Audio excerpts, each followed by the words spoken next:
Hey, salams, peace. It's Nomad Nana. I'm actually recording from inside my prayer and meditation space. And it's because I didn't get to this video before my maid came, and I am slightly embarrassed to be talking to the phone, but I don't want to break my momentum.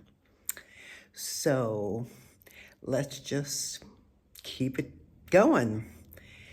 In fact, let me talk a little bit about my sort of gradual understanding about the necessity of creating a space where I can sit comfortably for my meditations. I can do my prayers in the right direction. And I also set up everything for doing my twice weekly massage. Now, there's a lot I need to say about the massage because it not only falls into the category of self-care, but it also crosses over into the category of medical tourism, which is a big thing, especially as you get up there in the years. And in my case, as a U.S. citizen, the cost of things, even with, supplementing, whatever Medicare health insurance that you get in the U.S., the cost is just astronomical. And I could literally, which, when I started, I would do all my dental work abroad because actually I could pay for a trip to another country, stay in an Airbnb and feed myself and have, nice exotic, touristic type activities when I'm not going to get certain dental work done. But it will cost less than what I had to pay in addition to when I had dental coverage on my health insurance. So I'm like, yeah, I think I'll do it this way, because, I am such a nomad nana by spirit that I just have found ways to do things that help to make it possible for me as a human being to offer my best self to everything that I do, including, daily tasks. And one of them is that as a Muslim whose encounter with religions has been nothing but positive and awesome. So, it was my professional area. I was in a religious studies department, but also because I have practiced with love the Christianity that I was raised with. My father raised me on the God of love and justice. And then I became a practicing Buddhist, and that taught me how to center, and also it helped to open up my mind away from the anthropomorphic projection, basically the white God on white clouds in the sky thing. And by the time I came to Islam, of course, the perception of Tawheed as a unifying principle in the universe was just so enhanced by the nature of the intellectual and spiritual discourses that were in the Islamic intellectual tradition. And, that's where I am today. It just so happens that my sheikh is one with ijaza in several Sufi tariqas, and one of them includes the practice of meditation, or muraqabah in Arabic. And sometimes Muslims don't know about meditation as part of Islamic practice, but I keep telling them, what do you think the Prophet did when he sat in the cave at Mount Hira? What do you think he was doing? He was contemplating muraqabah. So that's the practice. And about 10, 12 years ago, I augmented my meditation practice. So basically, we're like twice a day kind of regimen. Usually after morning prayer and after sunset prayer. That's kind of the flow.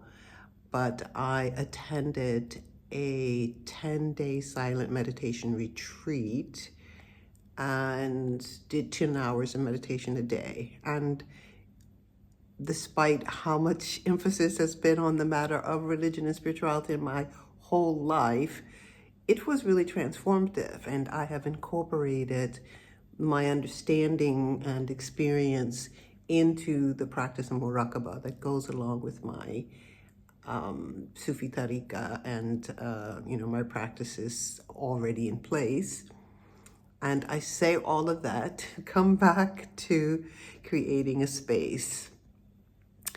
The first time that I sat for one of those 10-day courses, I was in a really, really tiny meditation center in Jaipur in India. And they did not have the pagoda, the building constructed specifically to allow for meditation cells for each student. So when we had meditation alone, we would be in our rooms. And, that's one way to do it, because for me, my focus was on the practice and not necessarily the circumstance as much as, it becomes a factor. So after that, and for several times in a row, I went to meditation centers for this 10-day retreat, which I began to do annually, in a place that had a pagoda and they had a cell. Now, this is not for everybody, so I want to be clear on, what you could encounter, because each cell, which was carpeted and, environmental, controlled and all of that, was about the size of a long closet. And you go in there and close the door and, situate yourself, and, you sit there and meditate for hours. Some people really found it claustrophobic. And you have to really assess, how these things work for you realistically, and then make modifications. Like, one person she kept her door open the whole time. I, on the other hand, had an interesting experience. So they put me into the wheelchair accessible cell. So it's a bigger room. It's shaped, like not into a perfect square. And some parts of it are wider than others. And for reasons I cannot explain, I absolutely could not sort myself out in that space. So I first approached the manager, because you're in silence, and the only person you can talk to really is the manager, unless you take a short session with the teacher assigned to each course, who will help you in terms of the practices and everything. And the manager was absolutely positively against me making a move. But the funny thing was that while I was trying to sort myself out in that odd-shaped room, there were cells across from me absolutely empty. And I just sat in one of those, and immediately I was able to center. And so I said, it's the shape. For some reason, the way the energy moves in this space is overwhelming for me. And so anyway, I didn't let her veto me, and instead I waited to take one of the, twice a day one-on-one appointments that you can get with the teacher monitoring that course. And she said, absolutely, let me tell you where we have some, some other cells available, and, can kind of organize you in another place. And this pagoda has 3 stories, 3 levels of meditation cells, but it also has like a basement, which is sort of like a side section.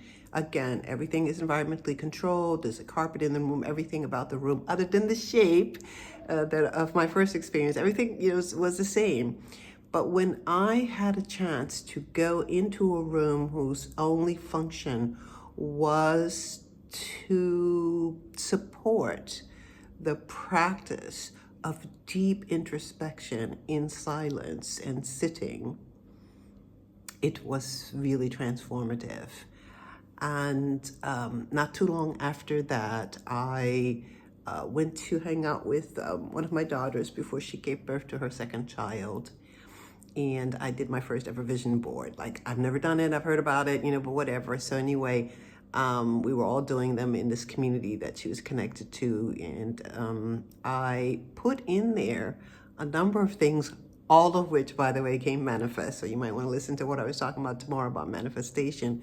But one of them was this lovely photo that I found of a space that was created, a small space that was created in a private home to support one's spiritual practices or self-care practices. And from that time, I became very devoted to sharing the notion that you need a space where you can build up the energy of what is your spiritual practice, and the space itself will not only support the practice, but it will also support you when you have, like, the wavering energy that goes whenever you have, Muslims, we're required to pray 5 times a day, and people meditate 10 hours a day. I've done it myself, So the thing is that if you nurture the space where you do it, the space will then nurture you. So, of course, when I, had this marvelous opportunity to design my own house, I already knew what I wanted, because every place that I rented a place with at least 3 bedrooms, and one was for sleep, one was my office. I also don't like my work to be like where I sleep or whatever. And one was my prayer and meditation room. And it also would be used sometimes for my massage. So this is the reason why I wanted to share with you about the particular space that I have. So these are just like my prayer scarves, and at the bottom my prayer rugs, and then there's like the beads that I use to make zikr. The rest of it is aromatherapy, essential oils. Here is where I sit, because I am old, I have scoliosis, sciatica, neuropathy, and arthritis. I need to support my body with a certain number of cushions so that I can stay focused in the meditation. And then usually I just, add a rug to this rug on the floor, facing the cloth that I got when I made my pilgrimage to Mecca. And and when I have my massage, I do use the aromatherapy. I don't use it all the time, but incense, different things. You create the most nurturing environment for your personality type, and you do it in a dedicated way, separate from other things, and therefore, as I said, you nurture the space into being what is ideal for you, and the space then nurtures you back for the practices that you participate in that space. So yeah, I recommend it. It may seem like a luxury, but when I finally got to the place where I spent more time living alone than I spent living with other people, which only took 50, 60 years out of my life, I recognize that you need to shape that space in accordance to how you feel about space. If it makes no difference to you, then it makes no difference. But I found, especially my first experience in the cell, that I am in fact also sensitive to space. So why not nurture that reality? So you know the drill. Share, like, comment, subscribe. I just found out that when I'm posting these, I should do a bunch of stuff that has to do with settings on YouTube and everything, and already I'm overwhelmed. But it may take me a minute more to get this one up. But when you see it, then you know that I've done it. Okay, thanks. Goodbye, peace, salam.